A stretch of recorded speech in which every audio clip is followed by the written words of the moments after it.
আবহাওয়া পরিস্থিতি নিয়ে আরো খবর জানাতে এই মুহূর্তে আবহাওয়া অধিদপ্তর থেকে যোগ দিচ্ছেন আমাদের সহকর্মী আনোয়ার সাদাত নূর।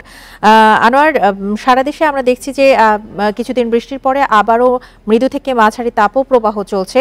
এই মুহূর্তের পরিস্থিতি কেমন, জানাবেন? সবশেষ কি তথ্য প্রদান করা হয়েছে?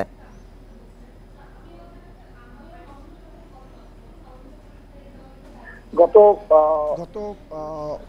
এপ্রিল মাসে রাজধানী সহ সারা দেশ জুড়েই যে তাপপ্রবাহ ছিল, কোথাও কোথাও অতি তীব্র তাপপ্রবাহ দেখা গেছে।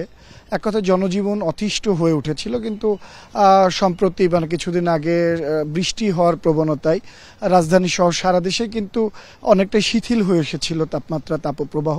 কিন্তু গত 14 তারিখ থেকে সারা দেশের ওপর দিয়ে কিন্তু আবার তাপপ্রবাহ বয়ে যাচ্ছে, তবে সেটা মৃদু থেকে মাঝারি, কোথাও কোথাও মৃদু, কোথাও বা মাঝারি।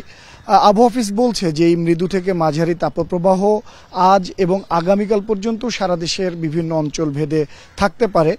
তবে সেটা এপ্রিল মাসের মতো কিন্তু অতি তীব্র বা তীব্রতে রূপ নেবে না বলে আবহাওয়া অফিস কিন্তু আশ্বস্ত করছে। তারা বলছে যে আজ এবং কাল এটা থাকবে, তবে বিশেষ করে যেমন রাজশাহী, রংপুর বিভাগের কিছু এলাকা এবং খুলনা, চুয়াডাঙ্গা, পাবনা এলাকায় কিন্তু সারা দেশের তুলনায় এইসব অঞ্চলে কিছুটা তাপমাত্রা বেশি, মানে তাপপ্রবাহের তাপমাত্রা বেশি। ধারণা করা হচ্ছে যে সেখানে 40 ডিগ্রি ছাড়াতে পারে। তবে এপ্রিল মাসের মতো যেমন একটা ভয়াবহ অবস্থা বা অসহনীয় অবস্থা ছিল, সেরকমটা এবার তৈরি হওয়ার সম্ভাবনা নেই। তবে সুখবর হলো আবহাওয়া অফিস বলছে যে বৃষ্টির সম্ভাবনা আছে দুদিন পর থেকেই। মানে এই তাপমাত্রা আজ এবং কালকে বাড়ার সম্ভাবনা থাকলেও কিন্তু পাশাপাশি 2 দিন পর থেকে বৃষ্টির সম্ভাবনা রয়েছে।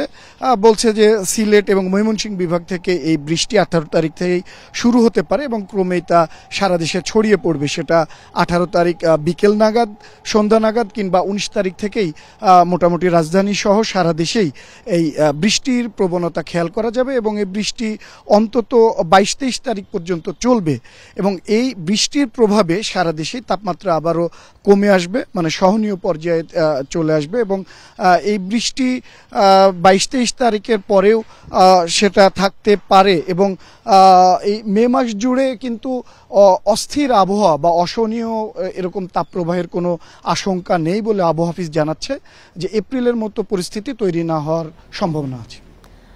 আবহাওয়া পরিস্থিতি নিয়ে জানাচ্ছিলেন আমাদের সহকর্মী আনোয়ার সাদাত নূর।